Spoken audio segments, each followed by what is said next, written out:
Јас и моите соседи. Чуден е овој наш град. Од што е голем, во него можеш да се загубиш.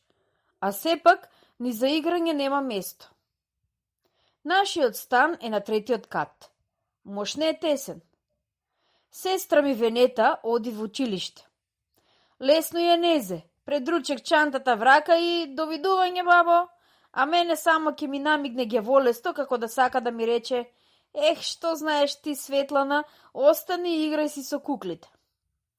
Еднаш ми даде парче креда. Зошто ми е кога нема каде да ја употребам? Само ако се фатам за кваката од вратата, баба ми веднаш: седи, Светле, каде си се загнала? Да си поиграм, бабо. Не, по улицата врват камиони. На скалите. Пак ќе црдат нешто со книгата, забрането е. Еднаш на скалите нацртав дете и сонце, а потоа... за нас малите секогаш се е забрането. Одвај чекам да се стемни да дојде време за приказната на телевизорот. Но и тогаш: ајде, Светлана, в кревет, доцна е, ако не спиеш нема да пораснеш. Толку прекрасни работи има на овој свет, а за Светлана се е забрането, се е доцна. Ова не треба, она не чини. Многу знаат големите, а може би и знаат, но верувам дека не знаат нешто многу важно, не знаат што сакаат децата. Може би тие никогаш не биле деца? Еднаш ја прашав баба ми: бабо, дали некојаш ти си била малечка како мене? Таа се смееше. Многу одамна беше тоа дете мое. И очилата ли ти беа малечки тогаш, бабо? Какви очила, не дрдори се што? И косата бела? Молкни, не туку штракај како страчка. Не ми е јасно зашто баба ми се лути кога ја прашувам за сосем обични нешта. Кога би се огледала на девојчето со црвена коса, што живее над нас, би требало да плачам. Тоа девојче се вика Цеци и секогаш плаче. Ке ја видам на балконот, плаче. Пред вратата пак плаче. На улица исто плаче.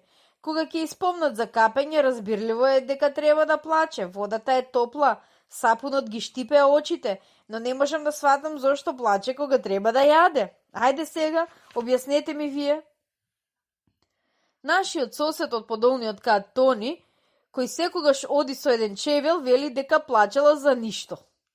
Но сестри, која со мојата учи во исто оделение, тврди дека Цеце не плаче за ништо, туку се плашала од белата мечка. Каква бела мечка, ке прашате? Не е она од зоолошката градина. Една вечер на телевизорот се појави снег, потоа море. По морето пловеа санти лед. На една санта лед, токму до стаклото на телевизорот, доплива една бела мечка, огромна. Ја отвори устата и рикна. И јас се исплашив. Помислив дека мечката ќе го скрши стаклото и ќе скокне врз креветот. Мечка да ти биде гостин. Но тата ми објасни. Оваа мачка е тажна, Светлана. Незините две мали убави бели мечиња заспале врз една друга санта лед. Сантата отпловила и ги однела некаде. Мечката сега ги бара и плаче за нив. Тоа е точно. Јас ќе објаснам на Цеце и нема причина повеќе да се плаши и да плаче.